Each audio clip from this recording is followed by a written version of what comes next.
My favorite Joey Booger story is we were at the Comedy Store in like 2000, okay, and me and Joe Diaz were the only ones smoking weed, okay, up there. There were a bunch of lamos. It just wasn't in.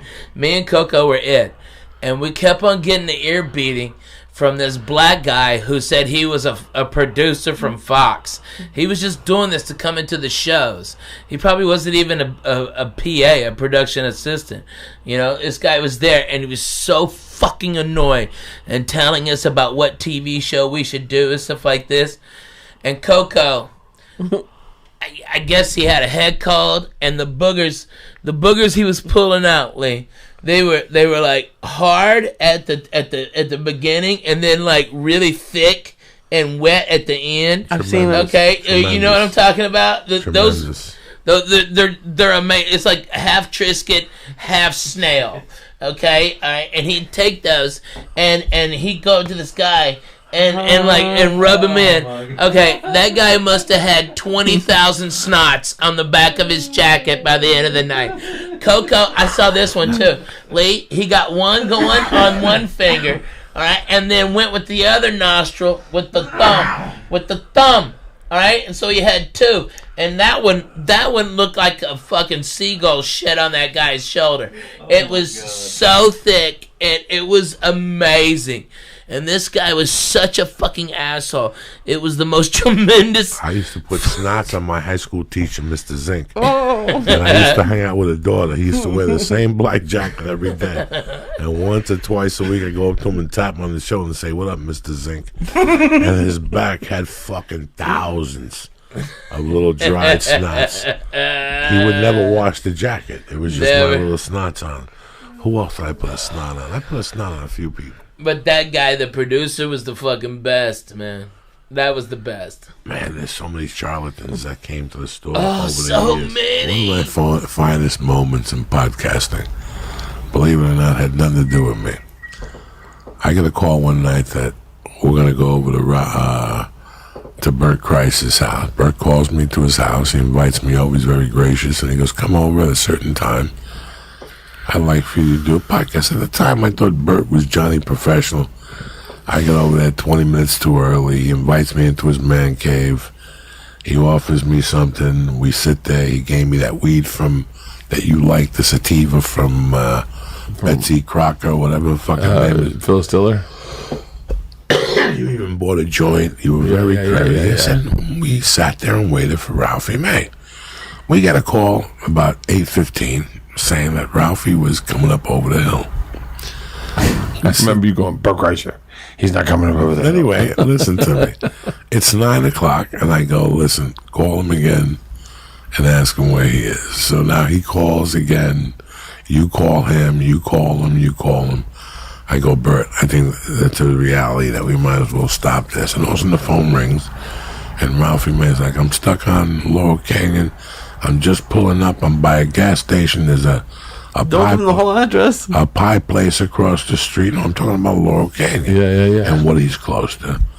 And Bert directs him to where he goes. But anyway, I got there at 7:45. The podcast was supposed to start at 8. It's 10 to fucking 10.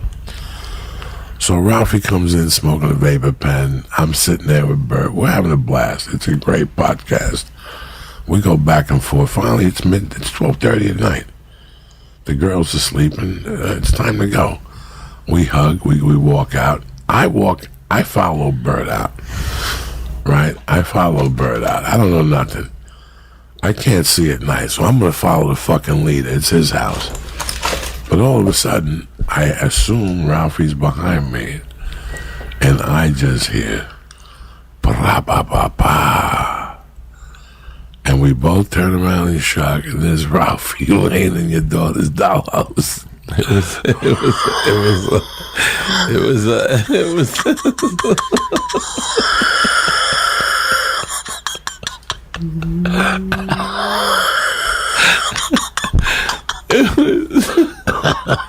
How's the dollhouse? It was destroyed. So it was like a meteor hitting one of those Chinese villages. It was, and I remember me and Bert looked at each other and we could not laugh. Listen, you could not laugh at your friend, okay? What are you talking about? No. There's certain situations when you laugh at your friend, you did something stupid, they gave you Chinese instead of Italian, you know. But there's just certain times where something happens to a friend of yours and you cannot fucking laugh. But that time period has passed, I guess. Listen to me. He falls. What was it? Please, Bert. It was beach chairs. It was beach chairs. So like the kind that you can fold up and put into a sleeve and then open up and they turn into a chair. And he fell on top of them. And literally, like he wasn't hurt. He wasn't hurt at all. He fucked them up. All you heard was like, you thought there was 40 kung fu masters in the room karate chopping wood. You heard each piece of wood go down. It looked like someone just destroyed a tent. Oh my God. They were all flat. Oh my God. And he was like, player, what was that? I was like, and by the way, they were cheap as shit. They weren't like super expensive. That's why he went right through them. Yeah, he went right through them. They were the fucking cheapest ones you could get. And he's like, player, let me give you $100 for them. I was like, Ralphie, they cost $5. But he was, he was fucking high as shit walking out of that house. We had to pick him up. Yeah. That's no picnic. He was like, player, I'm going to get in the car and drive home. We're like, you sure? So the whole time I'm walking out with him and I got that ball of laughter stuck. Like if it's right behind my heart. That yell I was supposed to let out. Like there was a yell when that happened at that point that I was supposed to let out that I did not let out. And I just wanted to go in my car. I just wanted to get to my car. And he kept asking me, what are you doing tomorrow? Meet me at the country club. We'll get the kids swimming and all this shit. I'm like, Ralphie, I gotta go. I gotta go to the bathroom really bad. Listen, guys, I got in the car. That door wasn't shut 4 minutes. And I just let out laughter. It was just incomprehensible. I remember starting the car sideways. Like I was like, As I got around the corner, I called Bert. He wouldn't answer. Asked Bert, was that the funniest fucking thing it was you had ever seen in your life? I'm still laughing because Bert and I and him were walking out very like je ne sais quoi. Like it was no big deal. We're just walking out of here like we walked out of here 1,000 times. And all of a sudden you hear blah blah blah blah. Oh, we were on the I remember getting done that and sitting in the man cave and looking at that chair, just going, "How do I explain that to the girls?" I've had so many run-ins with Ralphie that make me laugh so hard. I mean, my favorite one is we went. He's gonna hate that I'm saying this. We went to. I already love the first story. Oh my God! I know what Ralphie's saying in his head right now in this story. We go to. We do Atlantis with Paul and Young Ron, and Ralphie and I are the comedians. Ralphie's headline, and I'm kind of opening. I'm not kind of open. I'm definitely opening for him. I'm doing 20 minutes. Ralphie's doing an hour. So every fucking night we go out to dinner. Ralphie orders a fucking grab bag of beautiful stuff to eat, and he pays for it every fucking night. So the last night, Leanne's like, "Hey, we got to put our credit card down. We can't let Ralphie pay. He's paid for like fucking 5 meals. So like lunches too, you know?" So we go to NoHo. I think not NoHo, Sobu, whatever the sushi restaurant in that place is. We go there, and I stop the lady before we even get the meal. I go, "Hey, give her my credit card." I go, "The big guy doesn't pay." She's like, "Okay." So she comes up with a bill at the end of the night, and she hands it directly to me, and Ralphie goes, "Play, I got that." And I was like, "No, Ralphie, I already paid." And he starts giggling hard as shit, and he goes, "Oh, you don't want that, player? You don't want that?" I was like, "Ralphie, no, I got it. I open it, and I see the bill, and it's $1,200.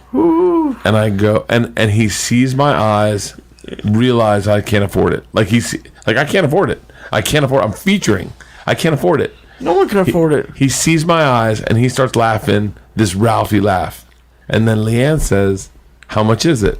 And I go, shut the fuck up. That's how much it is. And Ralphie goes, oh, player, you just done fucked up. You should have just let me pay for it. I wasn't willing to spend what we paid for in a tip. Like, the tip was fucking $240. I wasn't willing to spend that. And then I went, and the first thing I did, I went out right up to the bank machine, and I pulled out $1,000 and put it on black and lost.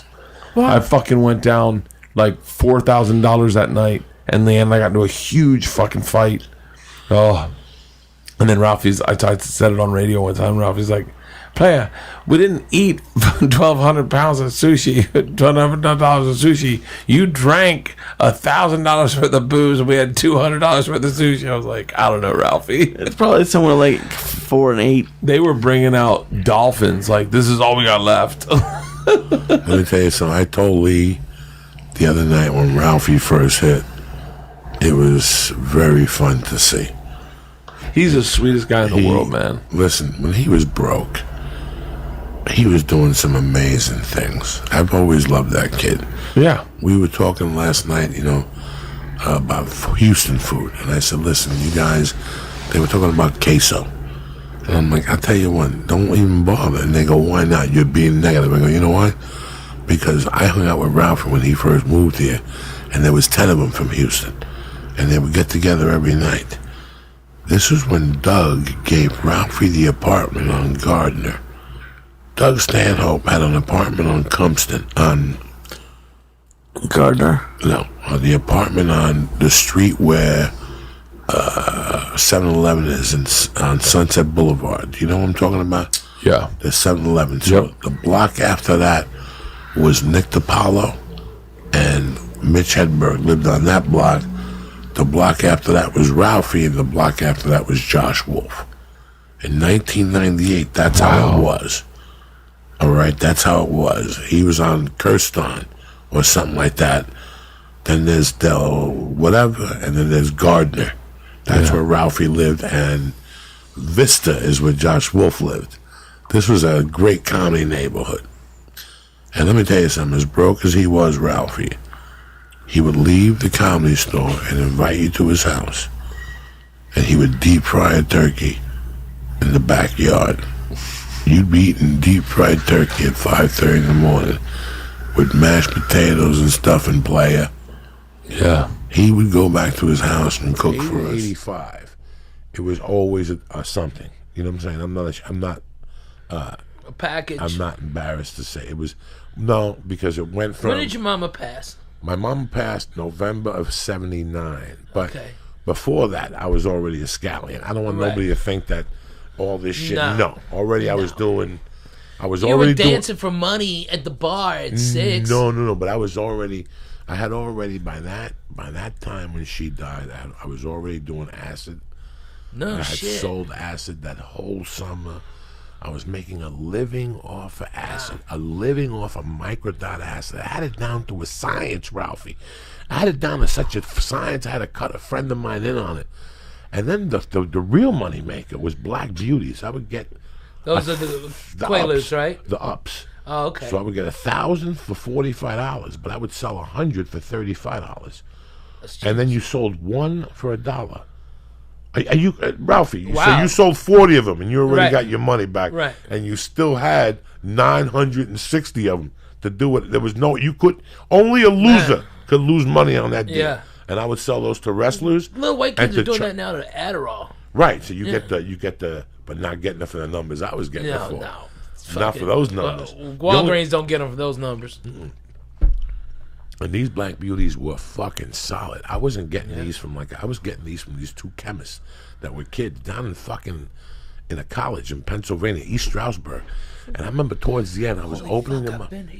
I was opening them up and just snorting them, Lee, 2 capsules. Oh. So you figure, I think of Lee a lot when I go home at night. I think about drug shit.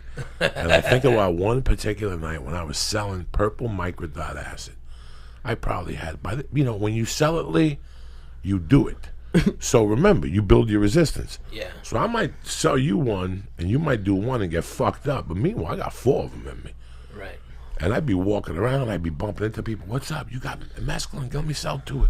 Sell me 2 hits, $4 a piece. You know, they cost me $1.80. Not even. They were $90 for 100 hits of mescaline. So would you walk into a place fucked up and be like, "Give me what he has"? No, you couldn't walk into bars. Our kids, we would walk in the streets. We'd be walking on side streets, so we'd avoid the cops on Kennedy Boulevard. And I'll never forget one night about 2 a.m, we bumped into this kid, Vinny. Just roaming the streets of your town? With another kid. That's yeah, North Bergen. and you'd bump into people from West New York. You'd bump into people from fucking Guttenberg. North Bergen. Hoboken. North Bergen. No, Hoboken was farther away, but the people locally, like you, that would be on those streets. Weehawken. But we bumped into a kid from St. Joe's, West New York.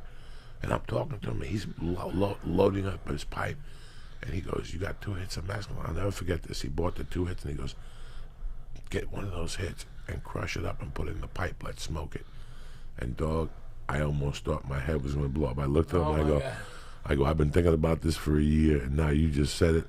That means I got a partner. Let's do it." And we smoked that fucking acid, and I got a headache, like one of those in-between head headaches. Did it get you out? Did it get you freak out? On acid? I was freaking out on the fucking acid already. But to make a long story short, I'm sorry I went on this tangent with you, Ralphie. No, I love it. When I'd go out in those days, you really didn't know what was going to happen. Like, all you knew that was that you had $42, Ralphie had 64, and I had 80. And we were going to go to a bar and have a few drinks. And maybe a package would show up, and maybe a Quaalude would show up, maybe a Tulador would show up. Well, and it was like... But that's what I want to know about the fucking Quaalude. Like, I went from living this fucking... Going to the bar on a Monday night. Okay, like tonight. What's tonight? Monday? Monday, yeah. Lee, meet me at Sharples is at 8 o'clock. Okay. They give out food. Nice. And let's have 3 beers. What time are we going to be at work tomorrow? 8 o'clock. And Joey, I can't miss. Because the last time I went out with you on a Thursday, I missed fucking work because you kept me out till 3 in the fucking morning telling me stories doing blow. We can't do blow tonight. My girlfriend gets mad when I do blow. Dog, you'll tell me this before we leave the house, like 8 times. And you'll agree with them? You won't make them do blow? No, what I'll say is I don't want to do blow on a Monday. Who the fuck wants to do blow on a Monday night? And all of a sudden we go down there, Lee, at 8. We eat like there's good meatballs. Yeah. The Heinekens taste good in the tap. You know what I'm saying? Yeah. And all of a sudden somebody would walk in.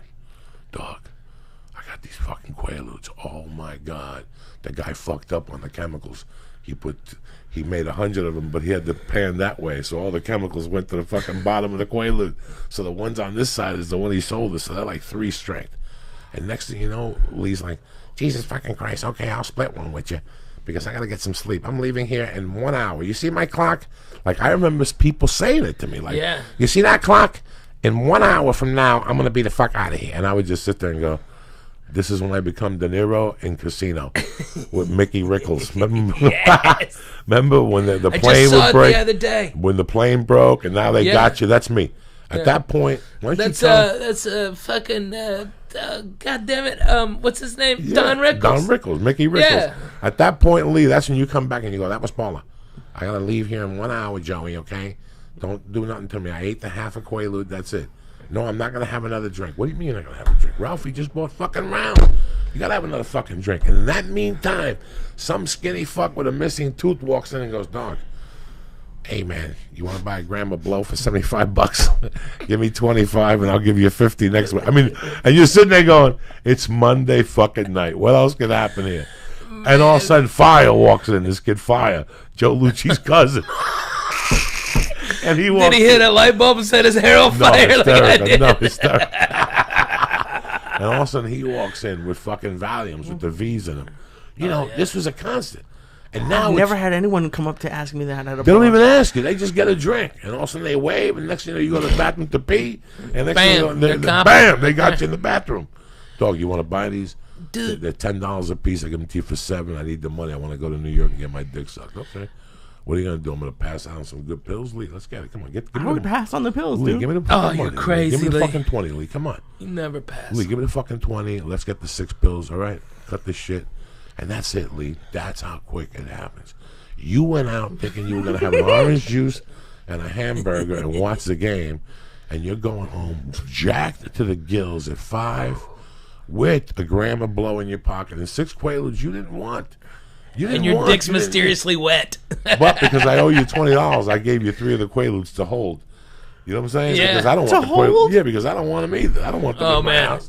George would be holding and didn't even know it. He didn't check the inside pocket. So that was... You pawn off your drugs, essentially? No, not Make some people carry it sometimes. Listen, not the Coke. The Coke always went home with Pop, okay? Don't get me wrong. The package, there was no putting away. There was people that said, oh, yeah, a gram lasts me a year. I do 2 lines and put it away. That's great. That's great. Once I stop, it ain't stopping. It's like M&M's. It's like cigarettes.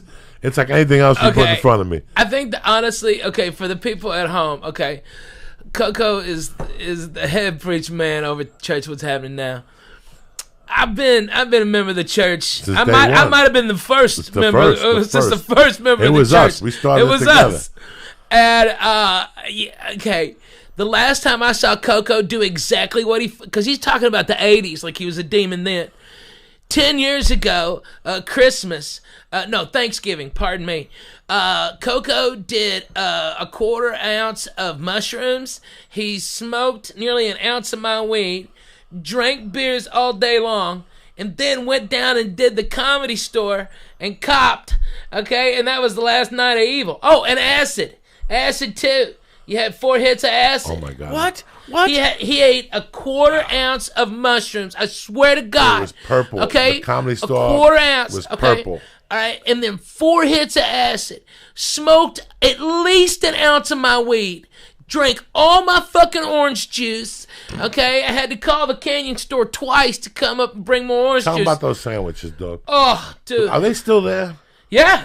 Tell them about the sandwiches you used to buy. Okay, I get them to set up fucking chicken salad on toast. Nice. Stop. With avocado chicken salad. on it? Yeah, avocado and tomato. Jesus, Lee. Damn, Lee. That was fucking straight Jew food, but Tell it was them about amazing. the time we went to that place. You took me to that place and there was ants in your sandwich and you sent it back and she still gave you a bill for half the sandwich. Oh, yeah. Because she said that there was only ants on the one. Tell these on one side. Tell Lee how my filthy. God, where the fuck is that spot? The place next to the Laugh Factory. Oh, my God, At yeah. the last comic. Fuck yeah. You used to take me there every other fucking day. Greenblatt's. Greenblatt's. The fucking bitch charged me for half the sandwich because they had ants on it. Listen, I saw it with my own eyes. He had, he had an ant on his arm. And I go, Ralphie, why do you have ants? And he looked at the sandwich and he goes, what the fuck? He lifted the sandwich and it was like 3 ants. Yeah. Also, he put the sandwich down. He called the waitress over. He killed like 3 ants. He goes, that was in that. So she goes, which side was it? On which side was it? She fucking picked it up and came back with the half and then the bill and billed him for the whole. It was the most ridiculous. We all knew what he was going through. You heard the rumors or you didn't hear the rumors or whatever, but it didn't matter. Every time he came on here, he gave it everything we had, you know, again. And I hate this. I hate saying this. I love comedy. Listen, who doesn't love howling? I'm not talking about Saturday night. That's so witty. It's so politically. Oh my God, it's so socially environmental. No. I'm talking about when you're keeled over and you're coughing your fucking lung out and your eyeballs are about to come out.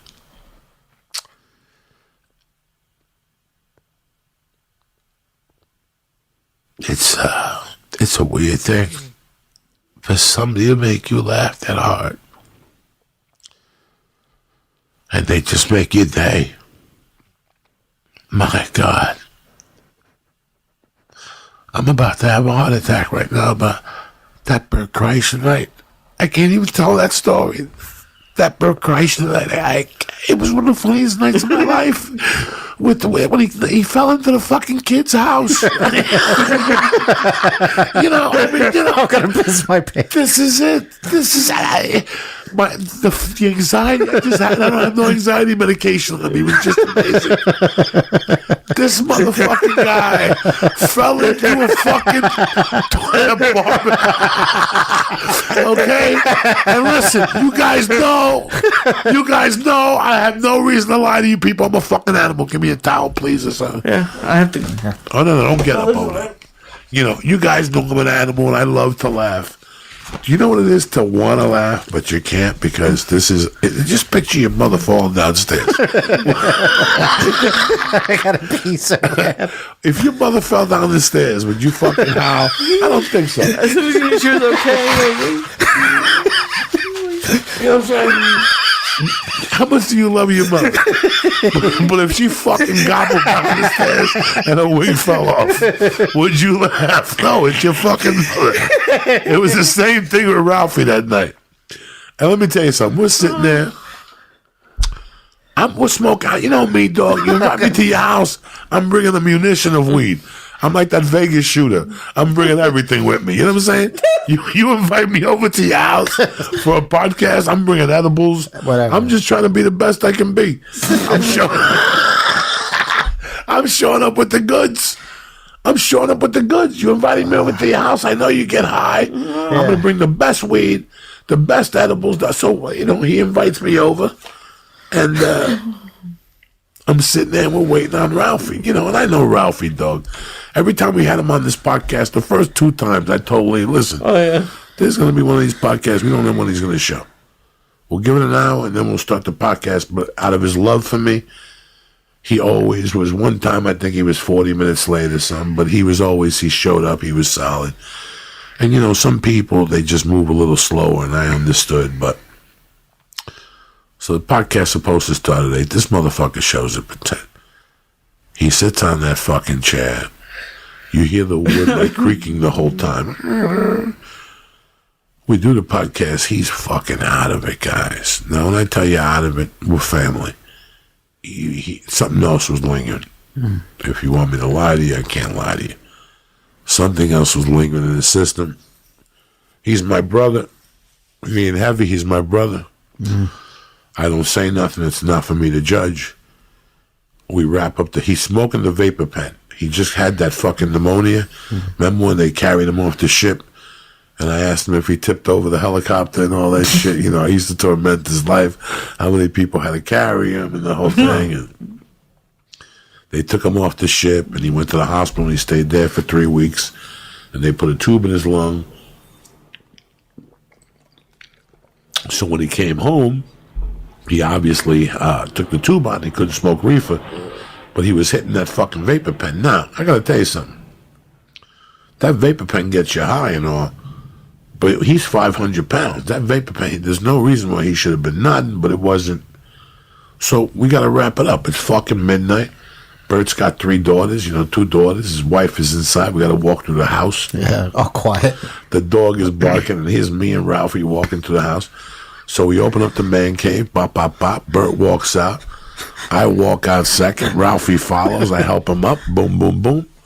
Me and Bert are talking about whatever, the climate, whatever the fuck 2 comics talk about. What club you going to next week? And all of a fucking sudden, you hear pa pa pa pa, but you heard wood smashing. Like when you hear wood smashing, it's real. Like I thought somebody jumped out and attacked him like 3 samurai or something. I turn around and it's fucking Ralphie smothered with wood and splinters. He just broke fucking this whole thing. Poor little girl. I mean, oh my God. It was something that... And it was John Candy type comedy. Like, listen, guys, I got 1,000 of these that I forgot. Like, just him picking me up in North Bergen.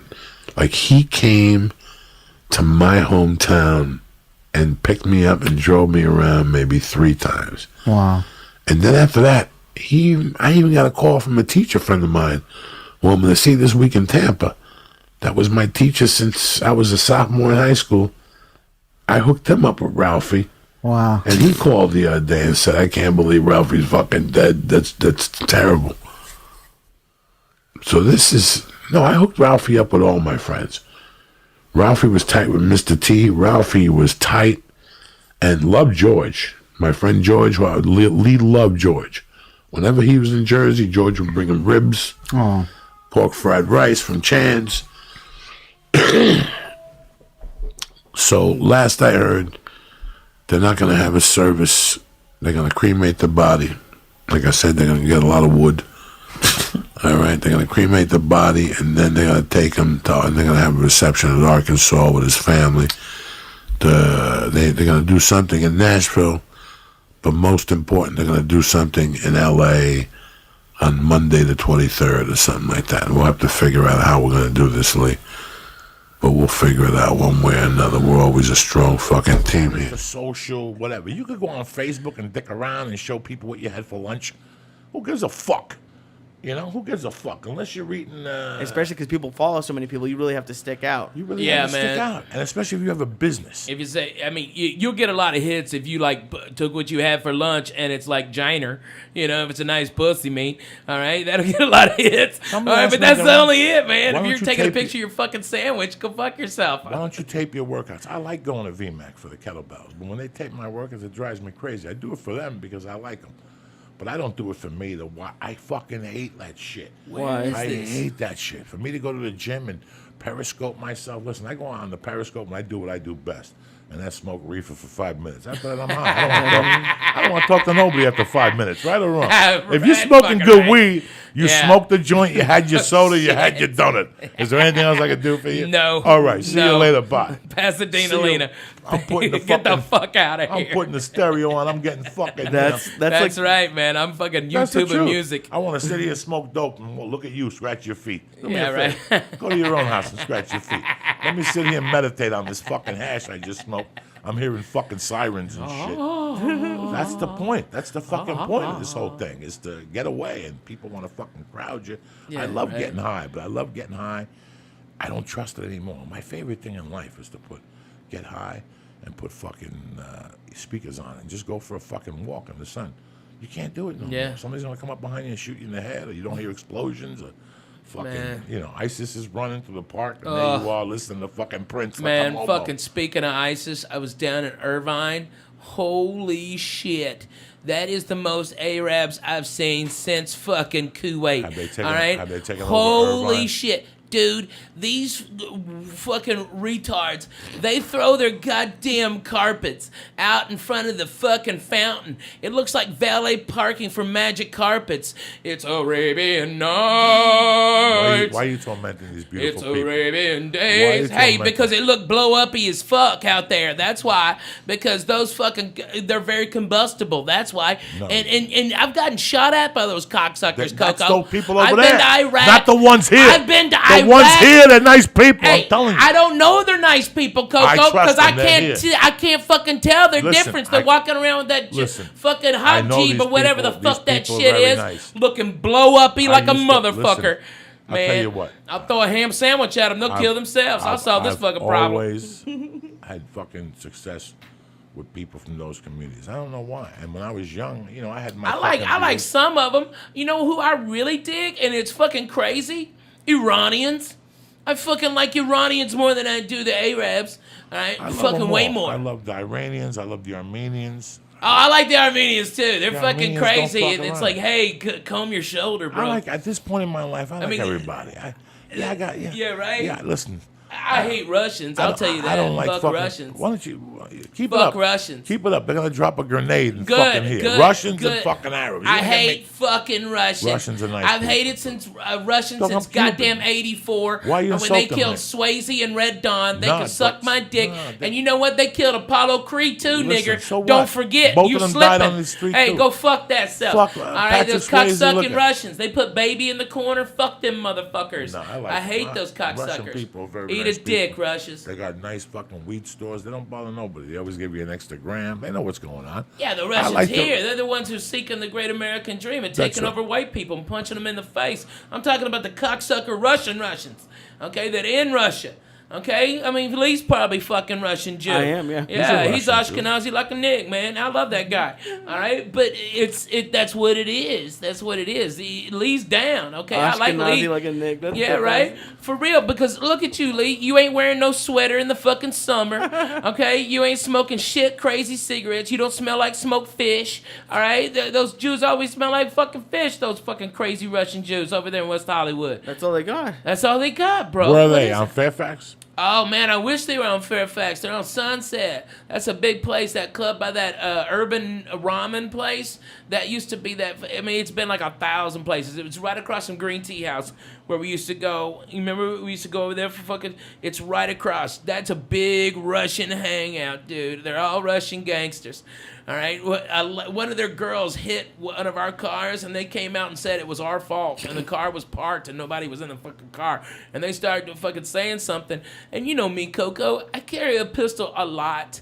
Okay. I've got a Class 3 weapons license. Okay, and I've got distinction from the FBI. All right. I can carry the fucking thing anywhere. Okay. I can fly with it. All right. And I'll just fucking pull my gun. I just pulled the gun, and the guys backed the fuck off, and we got to exchange information. And fucking went and no drama, all right. But they were fucking surrounding my wife. What the fuck am I supposed to do? I got hit by a Russian lady in a parking lot up here, and she refused to admit it was her. Yeah, exactly. And she was like 90 years old, so I felt really bad. But she was like, no, that wasn't me. And her car was filled. How are you, Joey? Good. Friday I'm in jiu-jitsu. I walk out the door. I got no calls. I get in the car. I start the car, and all of a sudden I get a call from a dear friend. And when I answered, she was crying. And I knew right there what she was crying about because she spoke to Ralphie all the time. Was his longtime friend and publicist, Stacy Pocaludo. And, I came up with Stacy, and I heard her crying, and I knew right away. And I drove home. You called at one point. The phone started ringing. She told me not to say nothing because the family didn't know yet. But then it was too late. By the time I got home, TMZ had released it, and then the phone started ringing, and I just sat there fucking confused. I didn't know. I couldn't put the pieces together. I called my wife. She was at Target. She fucking lost it. My wife loved him to death. He gave us a crib. We didn't ask him for a fucking crib. And he goes, I'm going to give you something for the baby. And all of a sudden fucking UPS is knocking on the door with a fucking crib that's worth $10,000 with buttons and it was just, so I knew it was going to kill her. He knew what she liked, the southern shit that they grew up on. Yeah. So then, she was crying about that the other day. He's the only one who knew what mud pies were, or some shit, But it was even sad. And then the calls started coming in from all over. I called my brother George, who was walking into our grandmother's wake. Oh, God. And I go, you ready? I go, I even got worse news for you, George. Ralphie's gone. And he called me on later that night. He was dealing with his grandmother's fucking death, and all of a sudden I piled Ralphie on him, and I felt bad after I did it, but I didn't want him to hear it somewhere. Yeah, you had to. I called my friend Pete in Houston, who was a dear friend of Ralphie's, Pete Pirelli. Did you ever get to meet Pete Pirelli? People don't like him. I loved him to death. He was one of the first guys that headlined me, and he loved Ralphie, and that's how it went down. Friday was basically just a shock, and then Friday night was when it got worse a little, when I started realizing what was going on, when Ari called and Josh Wolf called late night. And I had spoken to Josh that afternoon after it happened. He was upset, and next thing you know, fucking Sarah Tiana called, and I tried to butter her up and tell her, don't worry, I got that edible for you. And that's what stopped her from crying. And then Saturday, I had to do kid stuff, and every once in a while I would realize, for people who have experienced death before, and a lot of you have, it's a magnitude of emotion, and then you go numb, and then time is the healer. Whatever in levels, you get better in levels, but the number one thing is coming to grips with it. Like, my body and mind still haven't come, because I wouldn't talk to him sometimes for 4 days of the shot. So my body's just, he was supposed to come into LA last week. The plan was for him to come in LA last week. If you looked at the Comedy Store on Tuesday, he had a spot at the store Tuesday night. Wow. So we were going to try to do the podcast Wednesday, and then he was going to fly back because he was going to get the Comedian of the Year. So when I went, I didn't think about him coming in. I assume he's doing the podcast Wednesday. So when I went to the store Tuesday night, when you're at the store, you go down there, who wants to take a picture? You bump into somebody you haven't seen in a while. Yeah. Next thing you know, you get in your car without knowing. I got here at 6:30 today without my bag. I came sometimes you have so much on your mind. Absolutely. And I got in the car and headed up Laurel Canyon. And next thing you know, when I get to the house, I'm laying in bed with the sleep apnea mask on. I'm like, wait a second. But I forget. I didn't see Ralphie tonight. So the first thing Wednesday morning, I called just to make sure. I didn't know if he had the kids, Tuesday, and then he went over or something. And he said no, that he didn't feel well. He had the pneumonia. But he had a different angle to him. I could always make him laugh. And on this day, I couldn't make him laugh. Something wasn't right. And I hung up on him. I didn't think nothing odd. I just thought maybe he'd be having a bad day.